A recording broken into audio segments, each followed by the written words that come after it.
Cutler, former DEA and INS agent. Michael, we thank you for your service to our government. The last time you were with us, and this is worth noting, you clearly said that you were raised and have been a proud Democrat through the years, and we talked about the need for this to be nonpartisan. Yet we have a bipartisan effort on the part of open borders interests to bring these people in. Yet again, this White House saying, no, no, no. We've now told Central American governments we're not going to do this, and we've suspended a set of flights to California. Let's take that latest development in California. Is that electoral politics, or what does it work right there? Well, I think it's all electoral politics. Thanks for having me. By the way, I was always an INS agent, but in half of my 30-year career was spent with the Organized Crime Drug Enforcement Task Force, so I had desks at the DEA, FBI, ATF, and so forth. You know, here's the deal.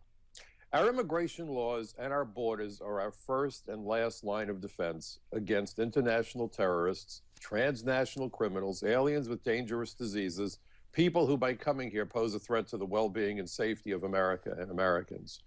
The idea that the political part of this equation constantly gets pushed forward, not just by the Democrats, by the Republicans. I can't say I'm a proud Democrat, but I doubt there are very many proud Republicans today either. I call them Republicrats. You know, yeah. It's astonishing to me. And we hear the language being distorted in such a way that George Orwell would be kind of startled. When they say they're undocumented, well, that word should concern people. Undocumented means they either don't have identity documents, or they have them and won't show them to anybody because they know their real name is on terror watch lists or they're the subject of criminal warrants. The bigger issue is that they're uninspected.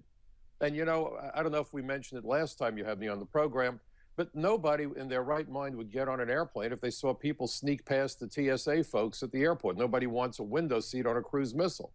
But yet we're being forced to live among millions of foreign nationals who evaded the inspections process that's supposed to keep out aliens who pose a threat. And when you go to the ICE, the Immigration and Customs Enforcement website, the emphasis is on what they've done to combat kiddie pornographers. I think kiddie pornographers should be locked up. I think they should have body parts perhaps removed. I have no use for them. But is this the most effective use for a very limited resource that has such serious national security implications? One of the questions we really need to ask the members of Congress, especially when they talk about the idea of comprehensive immigration reform, is why are they pushing legislation that not only violates common sense and the best interests of America, but the findings and recommendations of the 9/11 Commission, to which, by the way, I provided testimony. And you raised so many good points. I just have to go back to the flights for a second, because we have a statement from a spokesman for the Border Patrol, and here's what he had to say, quote, "This whole thing is in a very fluid state. I'm not sure if the plans will be reactivated, but as we're speaking here this moment, it has been canceled. Tomorrow is another day." That's the comment of Ralph DeCio, who is a spokesman for the Border Patrol. So even Ralph is temporizing his remarks. Meantime, Michael, we're getting word that according to construction permits, our government is planning to turn a warehouse in South Texas into a huge process center for these illegal immigrant, quote, children. So the president and the vice president may say they're not going to let people stay, but it seems the actions taken by our government are telling us another thing entirely. Forget what I say, watch what I do. There's going to be a hearing tomorrow before the House Judiciary Committee, chaired by Bob Goodlatte. And you know, even when we talk about the Republican side of the equation, on the one hand, they blame the Obama administration for what's happening, and I do also. I mean, look, what Obama has done to not enforce the law, to talk about the DREAM Act. And by the way, isn't it remarkable you're not allowed to use the word alien? People accuse you of all kinds of horrible things, that it's not a bad word. It just means any person, not a citizen or national of the United States. It provides clarity, not an insult. But in the term DREAM Act, the A is alien minor. Going back to the point you made prior to my coming on the program, we also have gang members who are as young as 13 and 14 years of age. So we don't know who we're letting in. We don't know what ultimately will become of them. And I assure you, they will not stay in those processing centers for long. The policy has always been to release kids as soon as you can. So we are intentionally flooding the United States.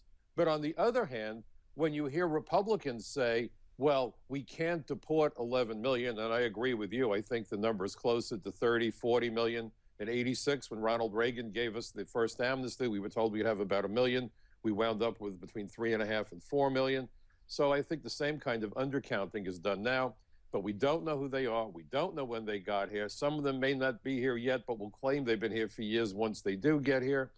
And when you make these statements on the other side of the aisle that we're not going to deport you anyway, and the debate then becomes, should we give you citizenship or just a green card?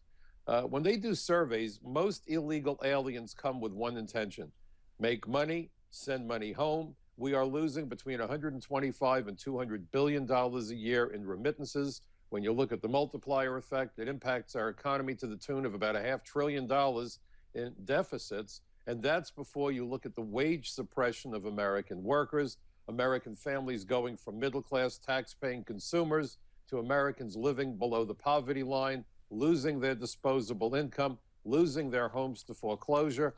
And meanwhile, we're being told by most of the networks, I mean, I so appreciate that you're covering this properly, that we need comprehensive reform. And we know that translates, yes, that whole comprehensive reform, you and I know that better as amnesty, and that's why we're so pleased to not be the media, but to be Newsmax.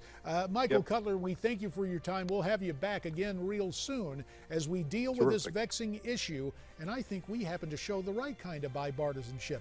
There's more to come here on America's Forum. Imagine